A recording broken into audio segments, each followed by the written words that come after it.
오늘 우리에게 주시는 하나님 말씀 신명기 31장 7절과 8절 두 절의 말씀 봉독해 드리겠습니다. 모세가 여호수아를 불러 온 이스라엘 목전에서 그에게 이르되 너는 마음을 강하게 하고 담대히 하라. 너는 이 백성을 거느리고 여호와께서 그들의 열조에게 주리라고 맹세하신 땅에 들어가서 그들로 그 땅을 얻게 하라. 여호와 그가 네 앞서 행하시며 너와 함께 하사 너를 떠나지 아니하시며 버리지 아니하시리니 너는 두려워 말라 놀라지 말라. 아멘. 한 주간 동안 더 평안하셨습니까? 오늘이 10월의 마지막 주일이면서 10월의 마지막 날입니다.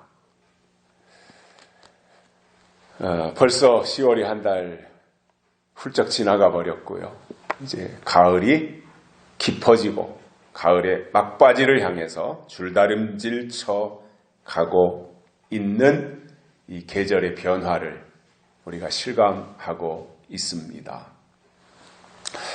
제가 지난 주일에 교회의 기능을 설명을 하면서 가장 중요한 것이 하나님의 말씀을 선포하는 것이라고 이렇게 설명을 하면서 단어를 디다케 이렇게 말했더라고요.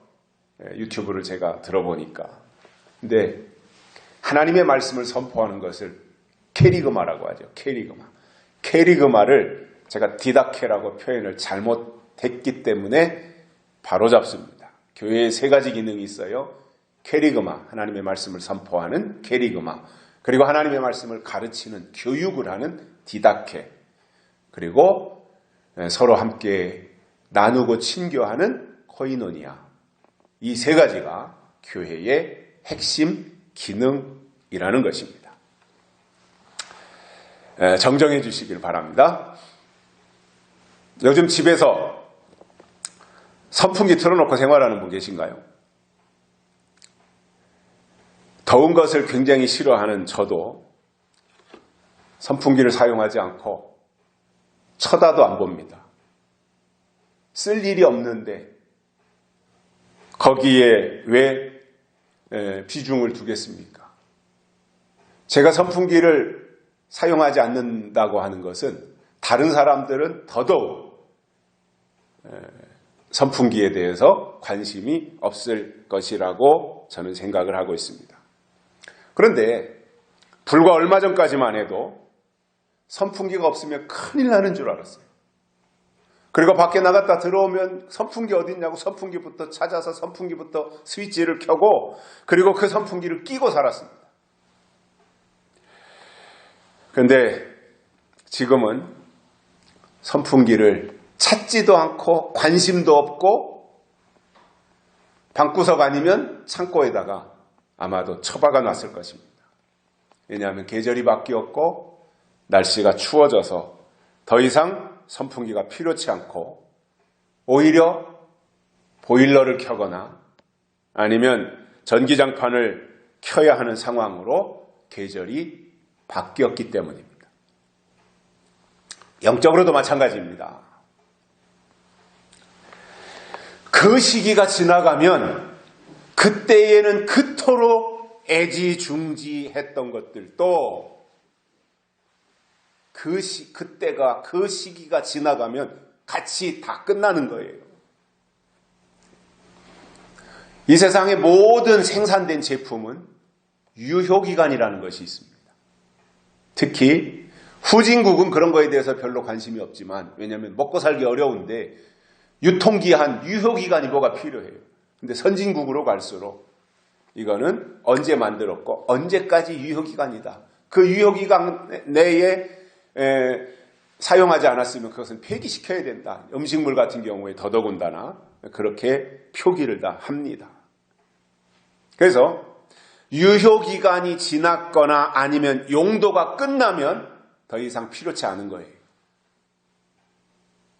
그런데 이것도 모르고 그동안 그렇게 내가 애착을 가지고 애지중지했던 그 선풍기를 여름이든 가을이든 겨울이든 계절이 바뀌는 것과 상관없이 주구장창 그것만 붙잡고 있다면 그는 계절의 변화를 모르는 어린 아이이거나 아니면 때와 계절을 모르는 사람일 것이고, 예수님은 그것에 대해서 불법이라고 말씀을 하셨습니다.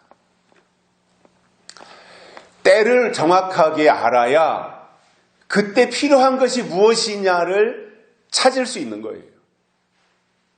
그런데 때를 모르면 뭐가 필요한지 모르는 거예요. 그래서 저는 꼭 하나로 결론을 내릴 수는 없지만 여러 요소 가운데 믿음이 뭐냐면 때를 분별하는 것이 믿음입니다. 때를 모르면 믿음 아닙니다. 때를 알아야 됩니다. 지금의 하나님의 때가 어떻게 진행이 되는가 이걸 알아야 됩니다. 예수님이 초림하시고 나서 바리새인들을 보면 묵은 법에는 충실했는데 때를 몰랐어요. 예수님이 오셔서 새로운 시대가 열리는데 때를 몰랐어요. 그러니까 버림받은 거예요. 지금도 마찬가지예요. 때를 모르면 버림받는 거예요. 아무리 주의 이름으로 귀신을 쫓아냈다고 할지라도 때를 알지 못하면 그것은 하나님으로부터 멀어질 수밖에 없는 거예요. 자, 오늘 또 우리가 신명기를 통해서 말씀을 듣게 되는데, 이 신명기는 이스라엘 백성들이 광야 생활을 끝내고 가나안 땅에 들어가서 어떻게 살아야 될 것인가에 대해서 말씀해 주신 제2의 율법서인 것입니다. 하나님이 이스라엘 백성들을 향하여서 이렇게 명령을 주셨으면 그 말씀을 받은 사람들은 실천해야 돼요. 그리고 그 말씀대로 살아야 정상인 거예요. 듣기만 하고 행하지 않는다면 그것은 모래 위에 지은 집과 같다 그랬어요. 행함이 없는 믿음은 죽은 믿음이라 그랬어요. 왜 말씀을 듣습니까? 그렇게 행하기 위해서, 그렇게 살기 위해서예요. 우리가 재림신앙의 말씀을 듣는다? 그러면 그 재림신앙에다가 우리의 모든 방향을 맞추고 그렇게 살자는 거예요. 그래서 삶이 뒷받침이 돼야 됩니다. 아무리 말로는 떠들어대고 말로는 떠벌리고 계시록이어야 된다 또는 재림신앙을 가져야 된다 이렇게 말할지라도 그것과는 동떨어져서 삶이 전혀 뒷받침이 되지 않는다면 그것은 올바른 것이 아니라는 겁니다. 물론 오늘 들었다 그래서 오늘 당장 실천할 수 있는 것도 있겠지만 그렇지 않은 것도 있으니 들은 것을 행하는 데는 어느 정도의 시차가 필요하겠지만 그 말씀에 방향을 두고 그 방향으로 계속해서 말씀을 듣고 있다면 조금씩 삶의 위치도 바뀌고 가치관도 바뀌어져서 하나님의 뜻을 향해서 나아가도록 되는 것이 지극히 당연한 것입니다. 그런데 이스라엘을 보면 하나님의 전폭적인 지지와 지원을 받았음에도 불구하고 하나님에 대한 관심이 없었어요. 그러니 그분은 그토록 애정을 가지고 이스라엘을 향해서 모든 것을 다 해주셨는데 이스라엘은 그분에 대한 관심과 그분이 주시는 명령과 말씀에 대해서 전혀 관심을 가지고 있지 않았다는 겁니다. 그러니까 하나님의 관심과 사람의 관심이 같아야 되잖아요. 하나님의 관심은 사람에게 있어야 되고 사람의 관심은 하나님에게 있어서 관심과 기대치가 같아야 되잖아요.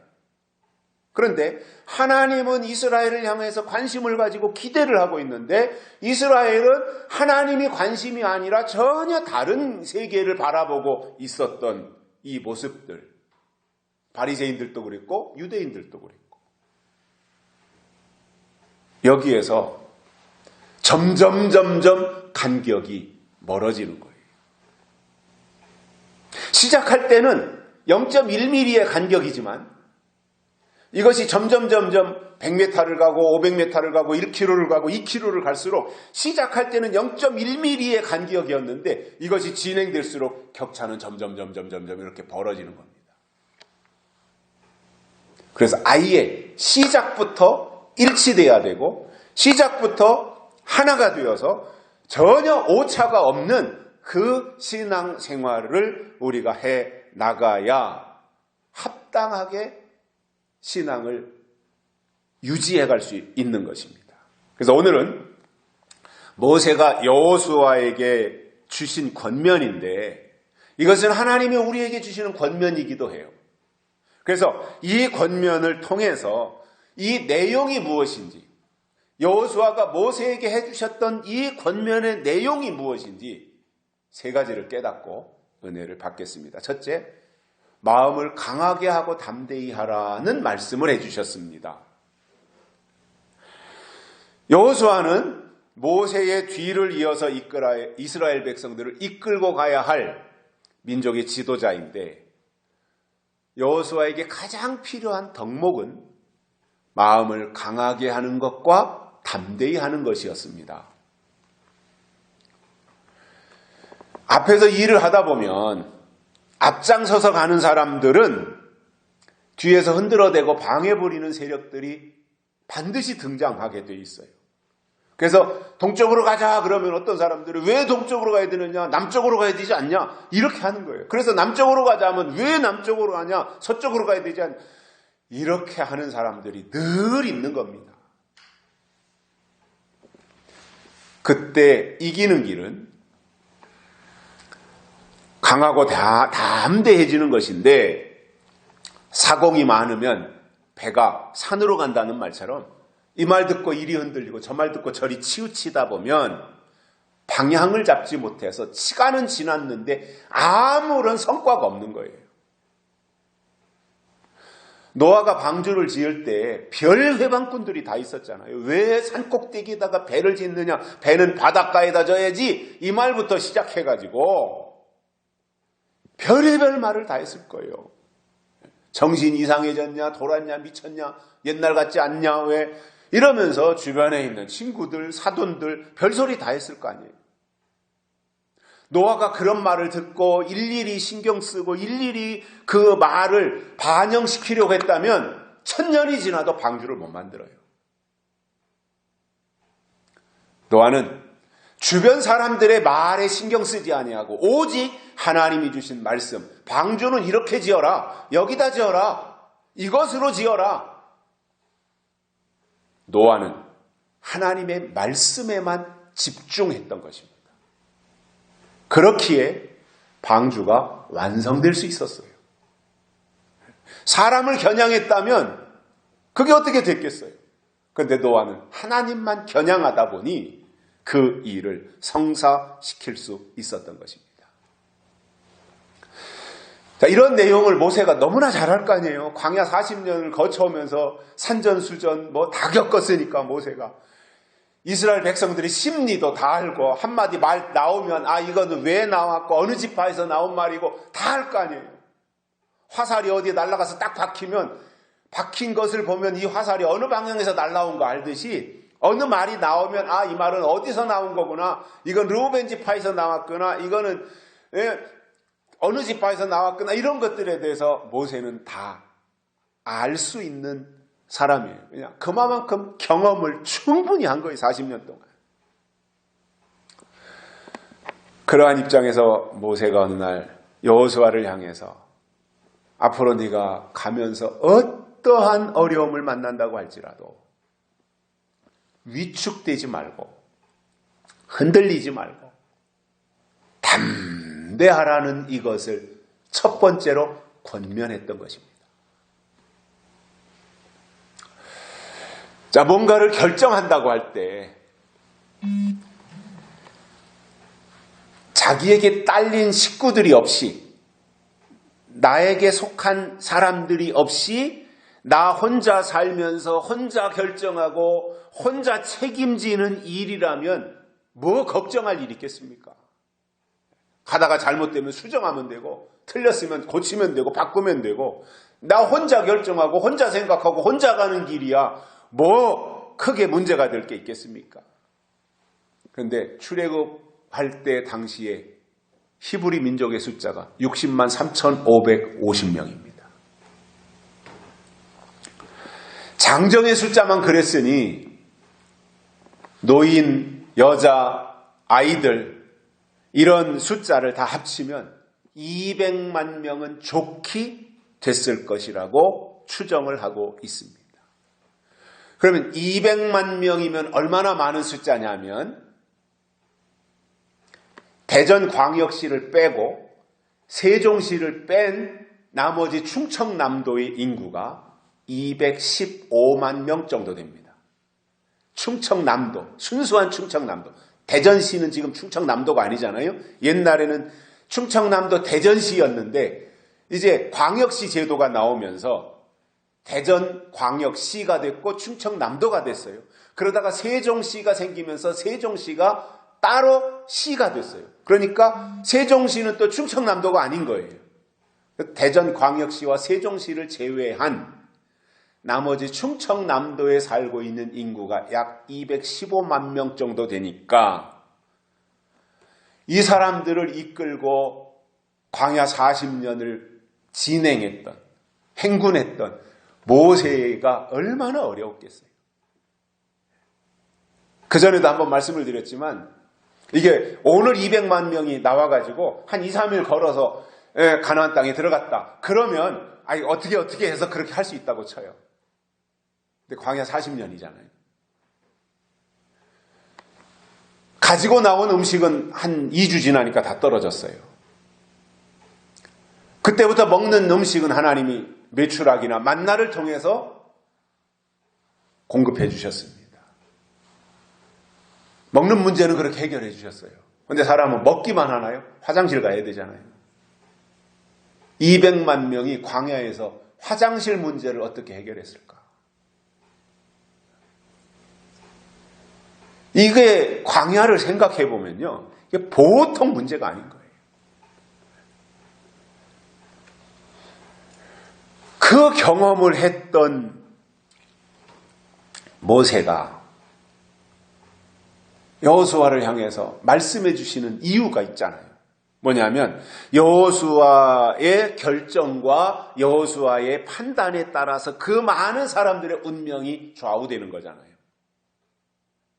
그러니까 여호수아로서는 굉장히 부담이 되는 거예요.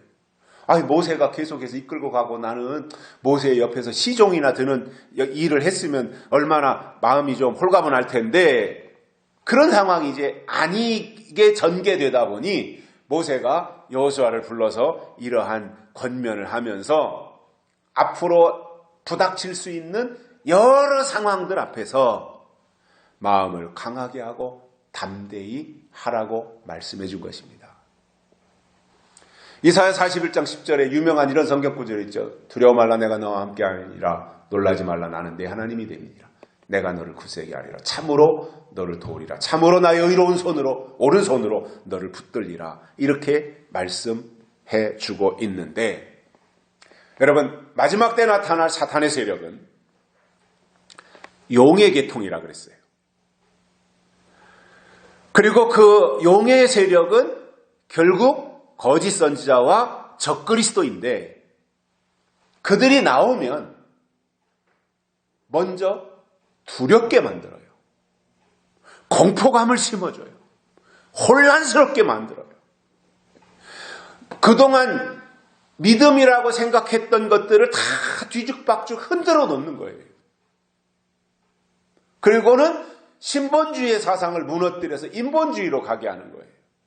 영적인 신앙을 무너뜨려서 육적인 신앙으로 가게 만들어 놓는 거예요. 그러니까 거짓 선지자와 적그리스도가 나오면 하는 일이 뭐냐? 파괴시키는 거예요. 가치를 파괴, 신앙의 가치 또는 신앙관을 파괴시켜버리는 거예요.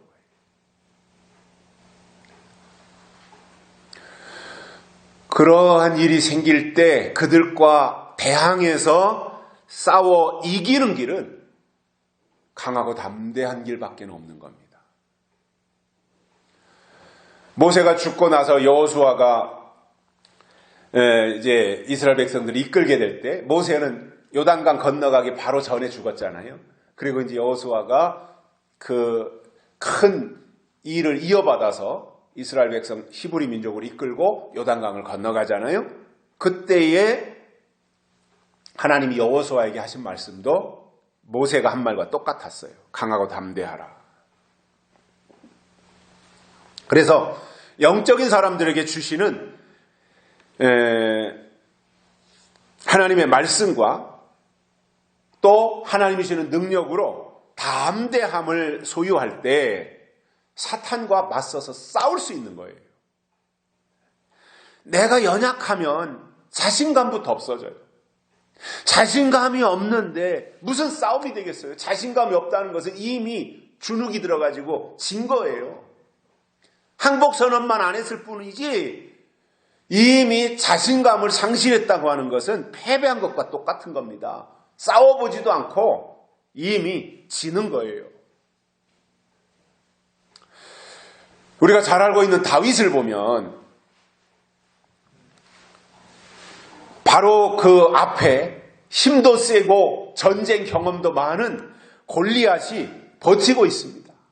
어마어마한 골리앗입니다. 난공불락의 성과 같은 것이 골리앗이었습니다. 그런데 이스라엘에도 장수들이 있었는데 다 겁을 먹고 비겁하게 숨어 있어요.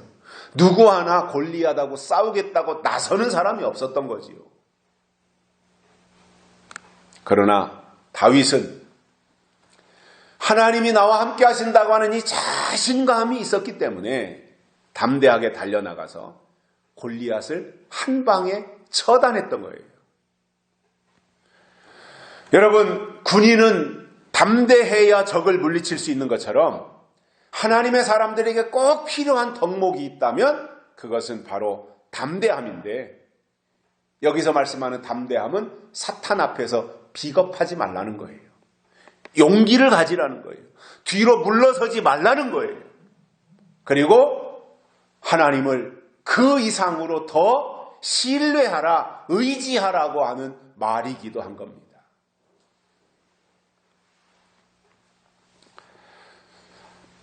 그래서 악한 세력을 이기는 길은 하나님을 가까이 하는 것이고 이것이 하나님과 동행하는 것이며, 이렇게 되면 그는 담대해지는 겁니다. 하나님이 함께하면 담대해지는 거잖아요. 그래서 우리가 말씀을 듣는다, 이것은 하나님을 알고 사탄의 정체를 아는 차원에서 하나님의 역사는 이렇게 진행이 되고 마귀의 역사는 이렇게 진행이 된다고 하는 것을 미리 알고 있으니까 하나님의 역사가 나타나도 받아들이고, 마귀 역사가 나타나도 성경에 온다고 하더니 오는구나 하고 그것을 이해하고 대비하게 되는 거잖아요. 왜냐하면 성경이 이루어지는 것을 나는 미리 알고 있었기 때문에 성경이 이루어지는 현장에서 하나님이 하시는 일이구나, 이것을 오히려 더 이해하게 되지 않겠습니까?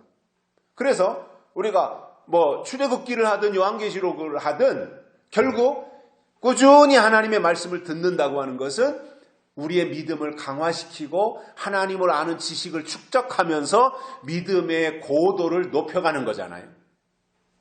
이것이 우리가 믿음 생활을 하는 거예요. 나조차고 그냥 밖에 나가봐야 별로 아는 사람도 없고, 밖에 나가면 그냥 어떻게든지 사기나 처먹으려고 하는 사람들이 있으니 나는 그거 안 가고 그냥 교회 가니까 아는 사람도 있고 내 또래 사람들도 있고 거기서 얘기하기도 좋고, 그리고 거기에서 서로 어려우면 도움을 주려고 하고 하는 사람들이 있으니 그 목적으로 교회 갔다.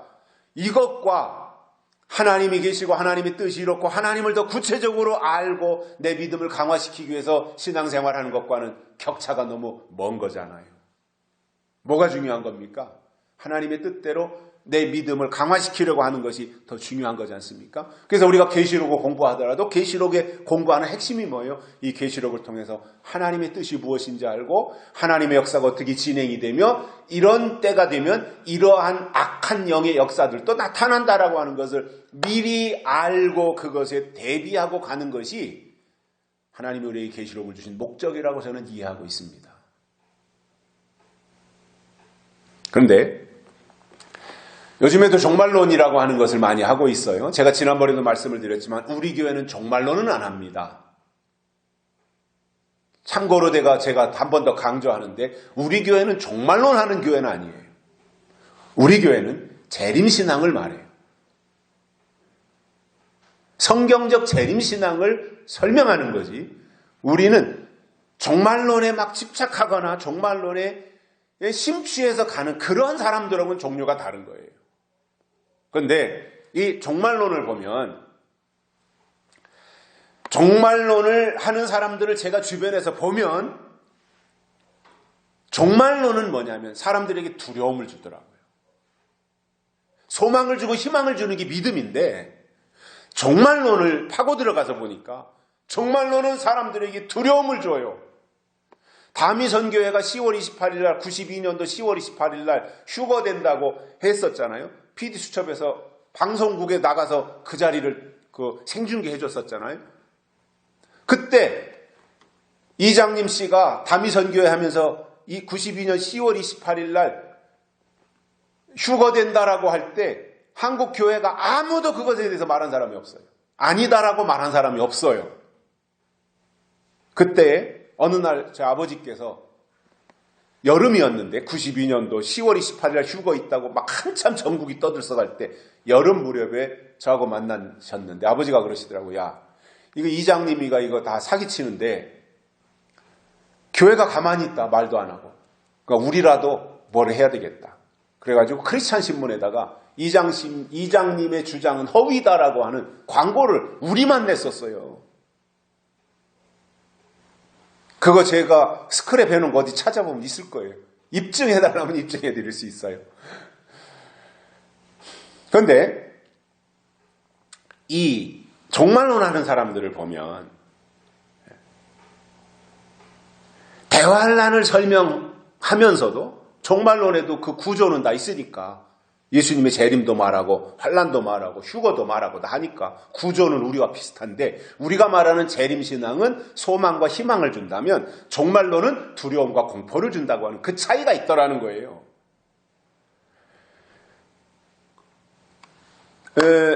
제 친구 중에 한 사람이 오래전부터 종말론을 하는 사람이 있습니다. 그런데 그의 주장을 보면 모든 것을 이제 성경은 물론 당연히 가지고 나와가지고 성경에 있는 모든 내용들 그리고 중요한 내용들을 모두가 다 현상에다 갖다 맞춰요. 성경을 현상에다 맞추는 거예요. 이게 종말론이에요. 제 친구가 하는 종말론이에요. 그리고 육적으로 설명을 해요. 그 모든 일에 대해서. 그러다 보니 시간이 지날 때마다 강조점이 달라져요. 그런데도 신기하게 그 교회에 전국에서 많은 사람들이 몰려가고 있어요. 들리는 말은 주일날 부산에서도 온다 그래요. 그 친구는 원래 그랬지만 코로나가 터지니까 아하, 식량난이 온다. 이렇게 본인도 생각했고 자기 주변에 있는 교인들은 말할 것도 없고 주변에 있는 사람들에게 다 그렇게 얘기를 해서 작년에도 큰 컨테이너 하나를 거기 이제 서울에서 목회하니까 서울에다가 둘 수 없고 지방에 있는 어느 장로님 땅인지 집인지 거기다가 큰 컨테이너를 하나 갖다 놓고 거기에다가 쌀이며 귀리며 비상식량을 수십 톤 갖다 쌓아놓은 거예요. 물론 저는 그렇게 생각합니다. 어려움에 대비하고 준비하는 것은 좋아요.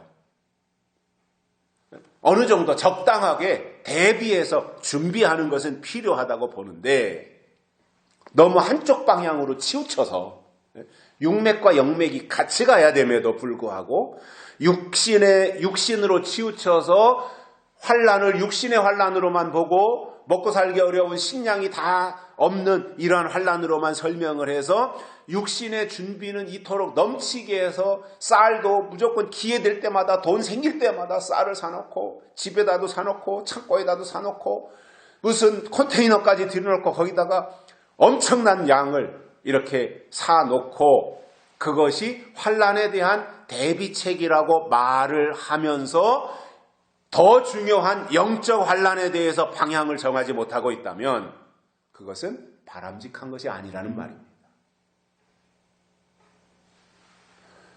저는 양면성을 다 가져야 될 거라고 봅니다. 육적인 어려움이 오는 거, 기후변화나 이런 거에 의해서 기근도 올 수 있고 또 홍수도 날 수 있고 농작물이 제대로 수확을 하지 못하는 경우도 있지 않겠습니까? 그때를 대비해서 적당하게 준비하는 것은 필요하다고 봐요. 그러나 쌀을 많이 준비해놨기 때문에 내가 마지막 환란을 이길 수 있다 이렇게 말한다면 그건 아니라는 거예요. 더 중요한 성경이 말씀하고 있는 더 중요한 영의 양식, 우리 심령 곳간에 하나님이 때를 따라주시는 말씀을 채워서 그 말씀으로 영적 환란을 이겨내야 된다. 교회 환란을 이겨내야 된다. 이렇게 방향을 정하고 준비하는 것이 더 필요하다라는 거지요. 왜냐하면 마지막 싸움의 대상은 악한 영입니다. 대환란은 교회 환란인 겁니다. 대환란은 교회 안에서 일어날 사건인 것입니다. 그렇기 때문에 그들과 싸워서 이기려면 약속의 말씀 안에서 우리가 더 강하고 담대해져야 된다는 거예요. 두 번째로는 약속의 땅을 얻게 하리라 이렇게 말씀했습니다. 이 땅이 어떤 땅인지 모세가 설명한 것을 보면 여호와께서 그들의 열조에게 주리라고 맹세하신 땅, 그 땅을 얻게 하겠다 이거예요. 그러니 이 땅은 약속이 있는 땅이기 때문에 이 백성을 거느리고 그 땅에 들어가라는 권면을 모세가 여호수아에게 해주고 있는 겁니다. 이건 제 개인적인 생각인데 아마 사람의 마음은 똑같으니까 그랬으리라고 저는 짐작을 하면서 모세를 생각해 보면 누구보다도 약속의 땅에 대한 애착과 집념이 있었을 거예요. 약속의 땅에 나도 꼭 들어가고 싶은 간절함이, 그 욕망이 누구보다도 모세가 더 컸을 것 같아요. 왜냐하면 이스라엘 백성들과 함께 출애굽을 해 여기까지 왔잖아요. 그러니까 이스라엘 백성들과 함께 그 땅에 들어가서 하나님이 주신 땅을 밟아보고 그거에 대한 기쁨을 함께 누리고 싶은 마음이 모세에게 당연히 있을 것이다 이렇게 생각이 들어요. 그러나 모세가 여호수아를 불러다가 이렇게 권면하는 것을 볼 때 모세 속에는 내 사명은 여기까지구나. 요단강을 건너서 가나안 땅에 들어가는 것은 여호수아가 할 일이고 내 사명은 광야가 끝나는 데까지 광야길을 인도하는 그 역할이 내 역할이었구나. 이것을 모세가 아마도 알았기 때문에 여호수아에게 그러한 권면을 해줬을 것으로 추측이 됩니다. 자, 그러면 이스라엘 백성들이 출애굽을 해서 광야에 나온 이유 또는 그들의 최종 목적은 젖과 꿀이 흐르는 가나안 땅이었어요. 그런데 이렇게 생각해야 돼요. 약속의 땅에는 아무나 들어가는 게 아니었다라는 거지요. 약속의 땅에 누가 들어갑니까? 약속의 사람들이 약속의 땅에 들어가는 거예요. 그러니까 이미 오늘 본문에서 나오는 것처럼 히브리 민족이 애굽에서 종살이를 했는데 처음부터 종살이한 게 아니잖아요. 요셉에 의해서 히브리 민족들이 가나안 땅, 애굽 땅으로 들어가서 고센에 거할 때는 굉장히 환호하면서 환영하면서 떠받들어서, 왜냐하면 요셉이 애굽 땅에서 베풀어준 그 일이 너무너무 컸기 때문에 7년 흉년을 대비해가지고 곡식을 이렇게 많이 준비해서 흉년을 이기게 해준 것이 요셉이었잖아요. 그러니까 그거에 대한 고마움이 있어서 요셉의 가족들 70명을 그대로 데리고 애굽으로 가서 고센 땅에 거할 때는 그들이 대우받고 환영받으면서 거기에 갔는데, 시간이 지나고 이제 그때 그 왕이 죽고 다른 왕이 생기고 하면서 이 위치가 바뀌어가지고 노예로, 종으로 전락되어서 종살이를 하는 그 상황이었지만, 그러나 그들 속에는 여호와께서 그들의 열조에게 주리라고 맹세하신 그 맹세가 있었기 때문에 약속을 받은 사람, 약속의 사람이 약속의 땅에 들어가는 것이 원리인 것입니다. 그래서 히브리 민족이 누구냐 하면 약속의 사람들이었습니다. 그래서 그 사람들 속에, 히브리 민족 속에 하나님이 주신 약속이 있기 때문에 그 약속에 의해서 하나님이 그 약속을 지키셔야 하기 때문에 그들을 약속의 땅으로 인도하신 겁니다. 히브리 민족이 잘나서가 아닙니다. 히브리 민족이 무슨 유능해서가 아닙니다. 하나님 스스로의 약속을 지키기 위해서 그렇게 하셨던 겁니다. 마찬가지로 예수님이 다시 오신 후에 이루어질 새하늘과 새 땅은 하나님의 약속이 있는 영적 이스라엘이 들어갈 수 있는 것입니다. 또 육적인 이스라엘은 제사장들이 어깨에다가 법궤를 메고 요단강을 건너서 가나안 땅에 들어갔다면, 영적 이스라엘은 요한계시록을 약속으로 받고 하나님의 인치심을 받은 이후에 약속의 땅에 들어가는 것입니다. 예수님은 심령이 가난한 자가 복이 있나니 천국이 저희 것임이라 그랬고, 또 온유한 자가 땅을 차지하리라 이렇게 말씀을 하신 것처럼 하나님은 우리에게 땅을 주시겠다 이렇게 약속하셨어요. 이 땅은, 우리에게 주신 이 약속의 땅은 천년왕국이고 더 나아가 새하늘과 새 땅이 되는데, 이루어지는 순서는 인을 떼고 인을 치고, 그리고 환란이 있은 후에 예수님이 재림하시고, 그리고 심판하시고 나서 천년왕국이 이루어지는, 이것이 계시록이 이루어지는 순서더라는 거예요.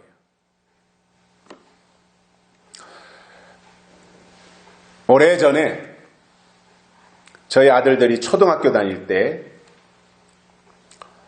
고모님이 계신 미국에 처음으로 갔다가 거기에 한번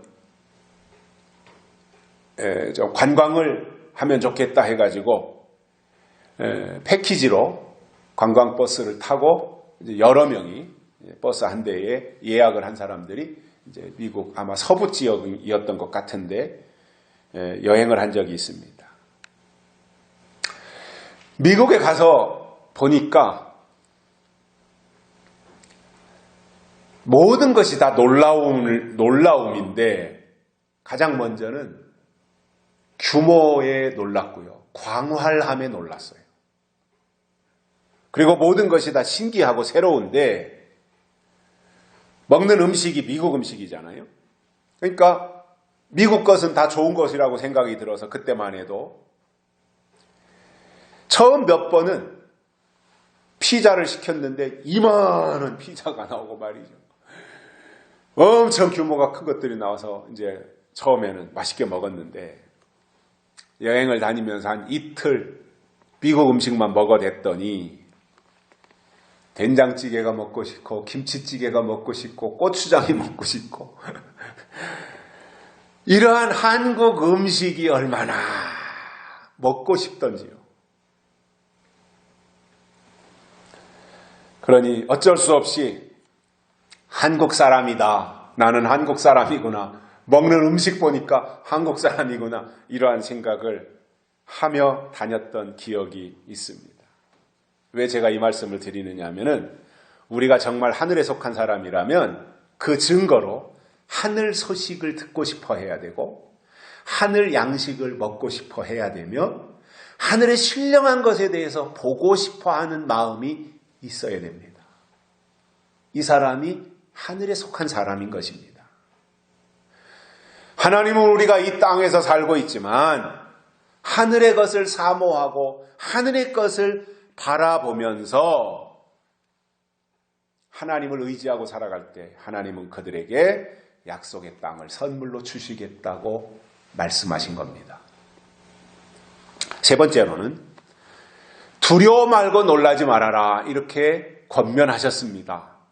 왜냐하면 8절에 이렇게 기록하고 있습니다. 여호와 그가 내 앞서 행하시며 너를 떠나지 아니하시며 버리지 아니하시리니 너는 두려워 말라 놀라지 말라 이렇게 말씀하셨어요. 한마디로 내가 너와 함께 하겠다. 임마누엘 이 말씀을 해주신 거예요. 그래서 그 땅에 들어가서 그것을 얻을 때까지 하나님이 여호수아 너와 함께 하실 것이다. 이것을 약속해 주신 거예요.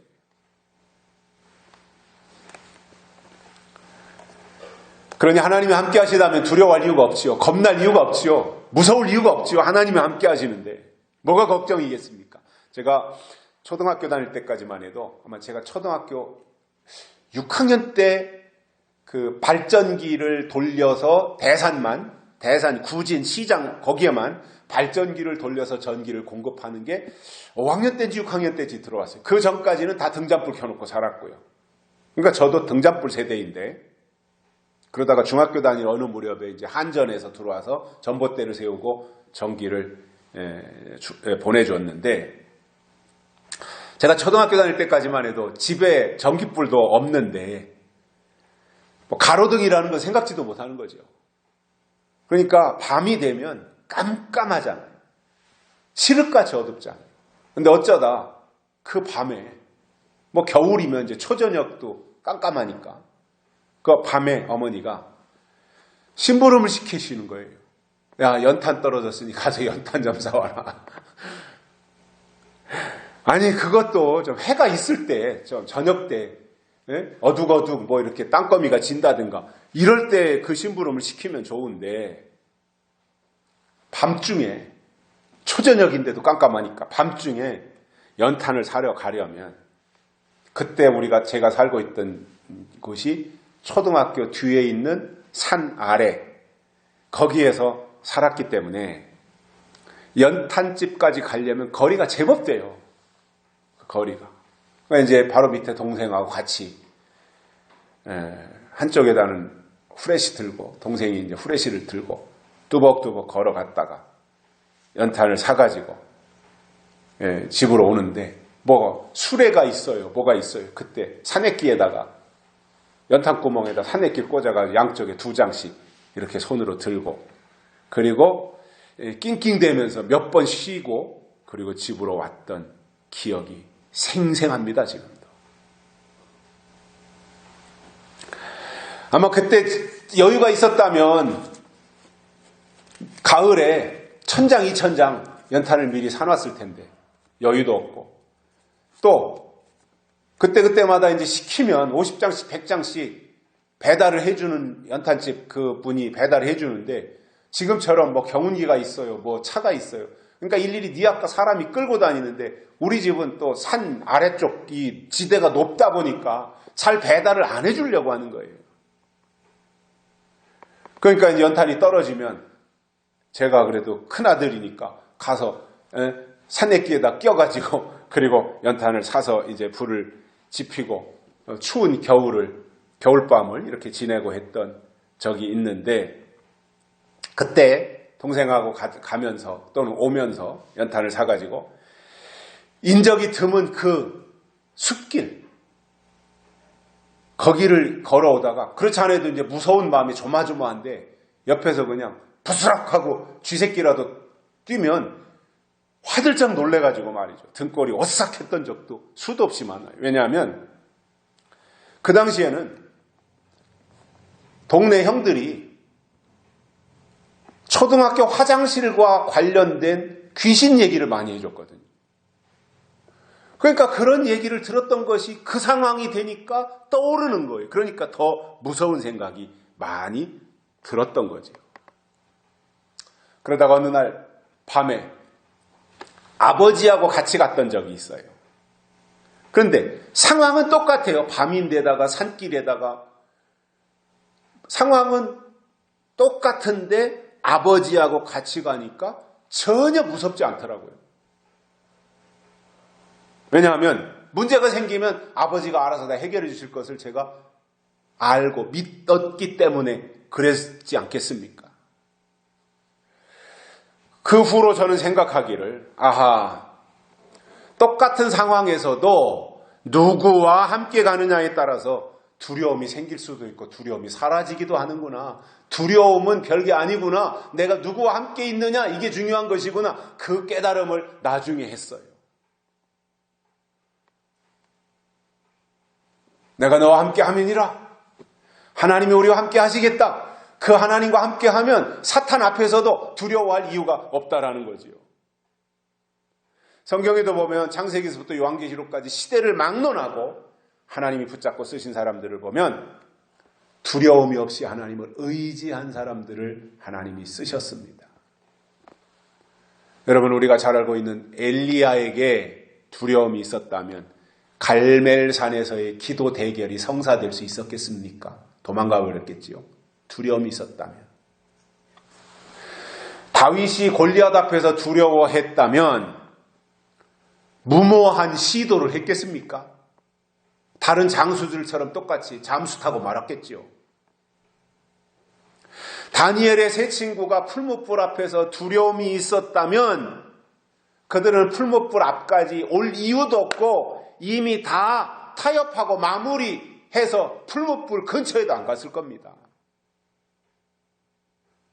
다니엘이 사자굴에 들어가는 것을 두려워했더라면 아마도 왕의 금신상에게 절했을 것이고 골방 기도를 하지 않았을 겁니다. 그런데 그렇게 했다는 것은 뭐예요? 그들 속에 두려움이 없었던 거예요. 다윗이 시편 23편에서 이렇게 말씀합니다. 내가 사망의 음침한 골짜기를 다닐지라도 내가 해를 두려워하지 않을 것은 주께서 나와 함께 하심이라.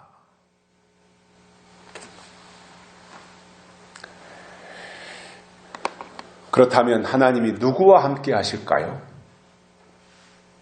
이거 알아야 되잖아요.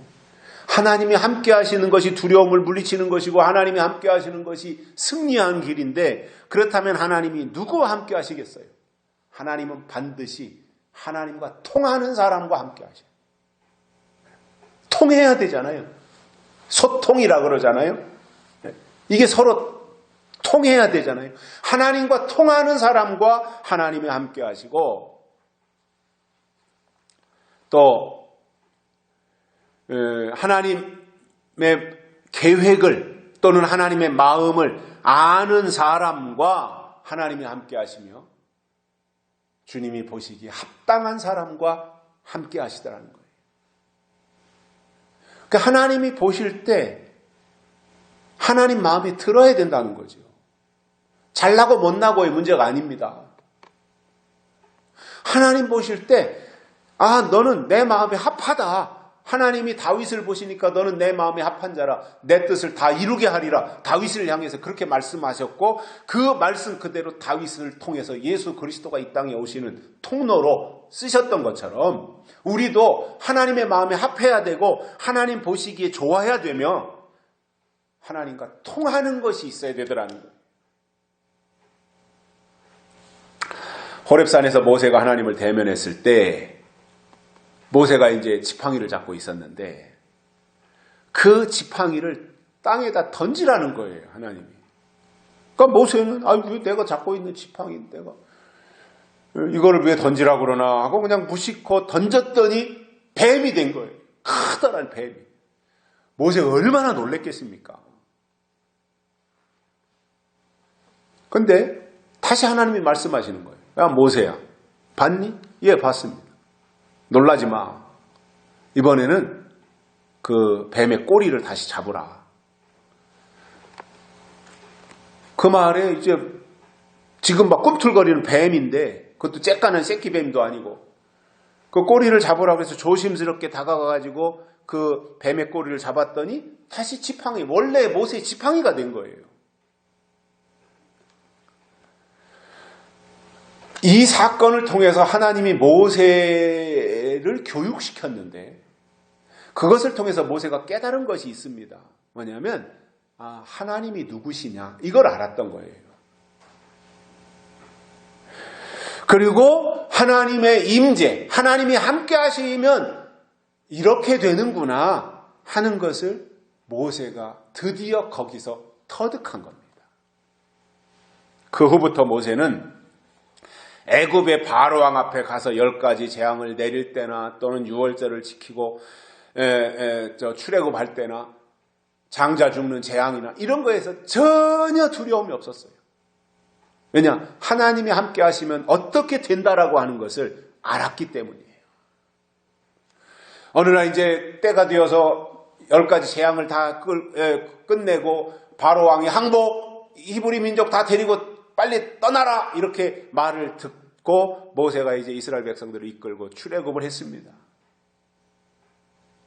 엄청난 200만 명이나 되는 그 사람들이 나갔고 뭐 잡족들까지 따라 나갔다고 하니까 그 숫자가 굉장히 됐을 텐데, 떠나놓고 보니까 바로왕이 이게 참 내가 참 어리석은 결정을 잘못했나 보다 이렇게 생각이 들지 않겠습니까? 이제 이 농사는 누가 짓고 이거 살림살이는 누가 해야 되고, 부려먹을 사람들이 없어진 거예요. 종이 다 없어진 거예요.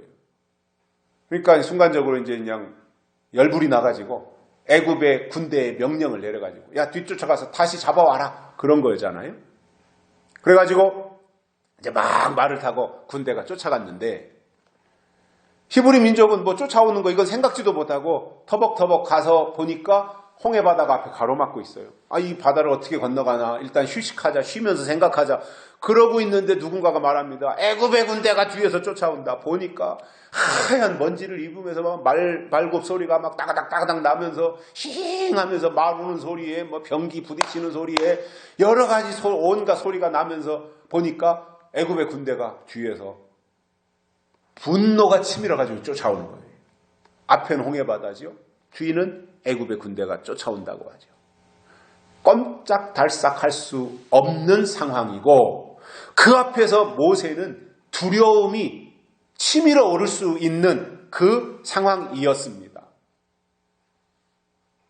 그런데 놀랍게도 모세는 애굽의 군대가 쫓아오든 앞에 홍해 바다가 가로막고 있든 그것에 대해서 전혀 두려움이 없었어요. 그리고 출애굽기 14장에선가 보면 이스라엘 백성들의 모세가 한 말이 뭐예요? 가만히 서서 여호와의 구원을 보라, 이렇게 말했어요. 참 멋있어요.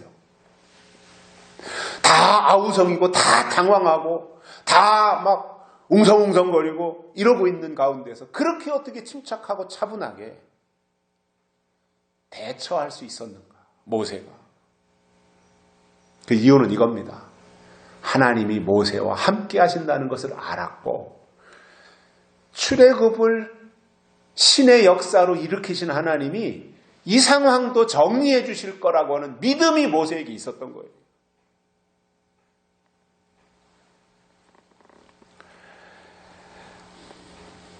사무엘상 7장에 보면 블레셋이 이스라엘 백성들을 쳐들어왔어요. 그러니까 백성들이 얼마나 두렵고 우왕좌왕할 수밖에 없는 상황이 갑자기 전개가 됐습니다. 그때 사무엘 선지자는 백성들을 향해서 미스바로 모이라, 그래가지고 미스바에 모여서 금식하며 거기에서 하나님께 기도했습니다. 그랬더니 하나님이 블레셋 사람들에게 큰 우레를 말하셔가지고 그들을 어지럽게 만들었어요. 혼란스럽게 만들었어요. 그리고는 그들을 도망가게 만드신 겁니다. 그것이 사무엘상 7장에 나오는 내용입니다. 그 일이 있은 후에 사무엘이 미스바와 센 사이에다가 돌을 세워서 여기까지 하나님이 우리를 도우셨다. 그를 돌에다가 표시를 해서 세워놓은 거예요.